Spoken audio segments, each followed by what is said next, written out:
Bon, par rapport à la première question que maman nous a répondu, personnellement, je ne suis pas satisfait parce que ce qui est commis à niveau de l'interpellation, je pense que j'avais pris langue avec maman et une fois, quand on la chose a commencé. J'ai été interpellé parmi les notables et tout le monde par rapport à la situation. Comme je le dis, j'étais descendu moi-même avec l'équipe pour voir réellement la situation. C'était au début, le monsieur a essayé de construire. Donc, en fait, c'était une partie à Tonaki. Et dès lors, on a dit comment la maman chef du quartier pour lui expliquer le cas, que notre place où on a vendu les alliés avenue, non c'est même mais avenue. Donc, la personne a vendu l'avenue, c'est l'avenue Mouchi, si je ne me trompe pas. Les avenues Mouchi, c'est Nakati avenue, mais Nakati érosion, la personne a vendu. La proposé qui est à interdire les Sikawana. Maman m'avait rassuré qu'il interdisait les Sikawana. Mais, c'est mal compris dans le comprenait jusqu'aujourd'hui, la même personne qui assistante qui nous a continué côté et Sikawana. À comité à niveau, il y a terrassé pour la protection et l'érosion. Non seulement terrassé, concession, il y a église Sénéco. Pour le moment, ils ont vendu. Je pense qu'il y a une lettre au communauté bureau à conseil, c'est parce que le dossier a condamné la communauté, comme on a parlé par rapport à la vente, on a tout pour ça. Mais là, on a satisfait pourquoi? Parce que maman nous a dit ici que nous assistons à la personne. Et la personne va continuer, non seulement pour continuer pour vendre, mais menacer les gens. Moi-même, j'ai été menacé par le chef de localité. Là, il est venu dans notre église. J'étais absent pour me menacer, mais dire des choses que si je continue, parce qu'il est en signe d'écouter, si je continue, je serai poursuivi même spirituellement. Non seulement ça, et la personne au nom du commandant Botouli, avant de continuer pour vendre, n'a pas interdit, dans ma côté, premièrement, la concession, il y a CDCO. Le monsieur est venu après moi pour me chercher avec des menaces, à troubler même l'ordre de l'église, c'était les dimanches. Je pense que maman quartier, chef du quartier, connaît toutes ces histoires-là. Par rapport à tous ces désordres-là, disposition, moi, quand maman va dire aujourd'hui, ce qui, maman va ignorer qu'elle a un suspendant qui est, que la personne continue toujours, il y a côté comme moi, forcément, dans mon c'est faux. Parce que nous avons décidé la loi à Zaki. Nous avons décidé la loi à Zaki. Et si normalement la police a été saisie par rapport à la situation, la police a été levée pour on a dit que non, il a été levé pour voilà.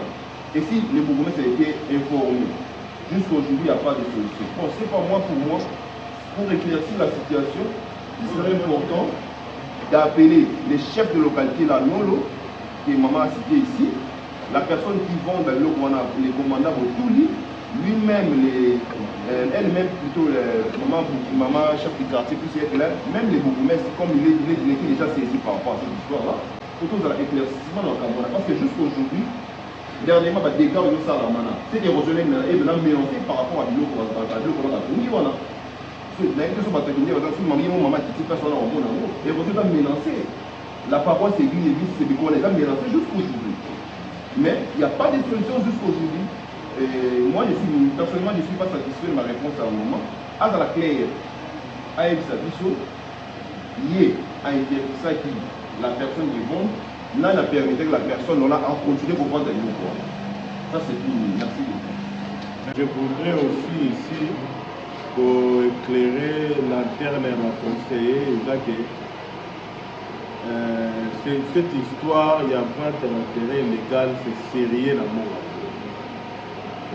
C'est vraiment sérieux, c'est vraiment un problème qu'il faut prendre, qu'il ne faut pas prendre avec légèreté. C'est vraiment sérieux. Il faut trouver les vraies causes de ces problèmes-là dans mon monde. Qu'est-ce qu'il y a à la base? Il y a ma vente, vous imaginez place Wana, parce qu'on ne peut pas donner beaucoup de détails. Nous, on connaît cet endroit.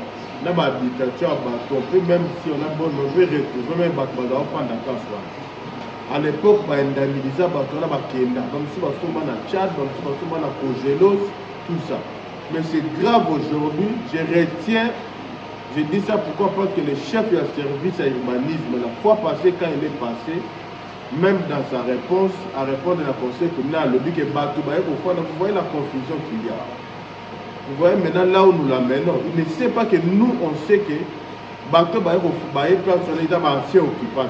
Mais le chef de service nous répond pour dire qu'il est un ancien occupant pour récupérer ma place là-bas. Au moment où ils ont été indemnisés, ils ont été pris en charge par le gouvernement. Donc ça, c'est vraiment grave. C'est très grave. Je vais demander aux collègues qui se sont inscrits, avant d'abord ça, je vais demander à maman chef de quartier à répondre à la préoccupation à collègue. Au moins, une préoccupation, ils ont un problème de responsabilité. C'est-à-dire que c'est pratiquement impossible dans un quartier où vous avez les commandants police qui dépendent de vous, parce que responsable de la sécurité, à un air qui dépend de vous. Vous devez trouver des voies et moyens lorsqu'un subalterne, d'ailleurs, nommé, parce que les chefs de localité ne sont pas nommés par le gouvernement, ils sont nommés, désignés dans la localité par les chefs de quartier. Nous, c'est une question de responsabilité. Pourquoi on n'a pas appelé M. Nolo ici? On n'a pas appelé parce qu'on pense qu'il est responsable devant le conseil. La personne qui peut répondre, c'est le chef du quartier. Lui ne va que subir ma Camboya Hollande. Donc nous, on est agacés de voir que vous n'êtes pas à mesure et il y a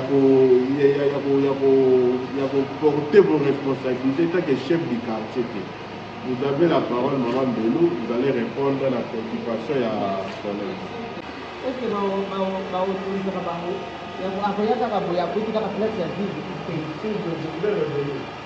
non, à la chef de localité. À la chef de localité.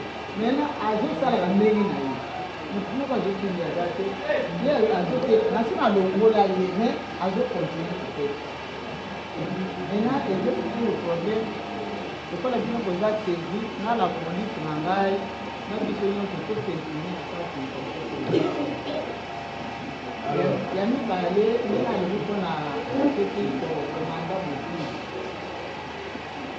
à l'époque, il y a le ministre sécurité. Après ça, il y a réattribution de la partie loin de la vie. Aujourd'hui, on a réattribution. Même il y a une réattribution, mais il y a une sabotage à l'effort, on a un motif à faire. Pour évaluer, il y a un risque. Et ça, côté à l'érosion, on a beaucoup de choses. Il y a un acte de réattribution, je crois. Après ça, là, l'individu, il faut que tu vois. Là, il y a un chef, il y a un commandant, tambour, il y a un réattribution. Tambour, il y a un OPG, à Koufa. Bazala kana malete wana oyo muvule solution ya ça a faveur de l'eau qui fait la place wana mais eza place moko kitoko bon est-ce que bateau bazoya sikoyo il faut partir à juste la commission wana parce que si le est bateau baza sikoyo omoni la plupart ya bato kaka ndenge atangi commandant bokuli eza bokuli na ntambo ete wana bana tambini bayaki babandi kobongisa lupango wana bazotyaka basaki soki batie basaki na réattribution na bango soki mai ya mbula ye ememi basaki bazoyaka kobongisa ana aleki na bango nalo ebosala mosala mpuna puske awa mai elekaka ebele bokoganye eloko moko awa ebeli kosala lisusu ti botika me bayaka batie basaki mai soki eloko nini meme ngai naza na pate na ngai eza na ndako na kipaka wa place wana te mpo namoni mai moko elekaka wana mai ebele oyo ezoya na terase ya bukavu na oyo elitaka kindele oyo mai ebele naeza nazo lupango te chefu nanga pini azoko lupango te me eza kaka ye bukulu moto azolanda na ntango lokola baza bakomanda bango nde bazokende te bato nyonso wana basungolo tindela baplace sérieux problème dans cette histoire-là. Il y a encore une nouvelle donne qui s'ajoute, il y a réattribution. Vous voyez, ça c'est déjà un problème. Moi, non, ce que nous allons vous demander, il y a comme un document d'abord de réattribution. Et puis comme acte de suspension, il y a chef à localité. Comme un document où il y a beaucoup de pour dénoncer le comportement du chef à localité. Il y a beaucoup de Zambie, chef à localité, il y a suspendu qui a continué à exercer.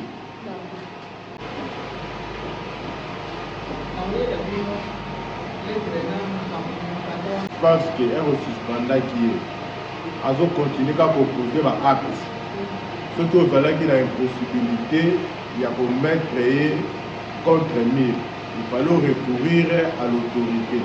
L'autorité ici dans la commune, c'est les bourgmestres. Est-ce que vous avez écrit au bourgmestre pour dénoncer le comportement de M. Suspendaki? Vous allez nous amener aussi dans l'élément d'information.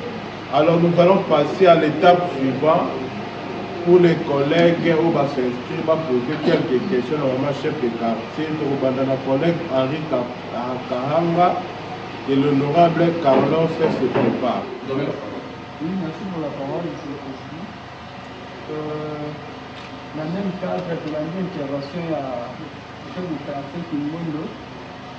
Nous avons quelques questions à poser par le chef de quartier.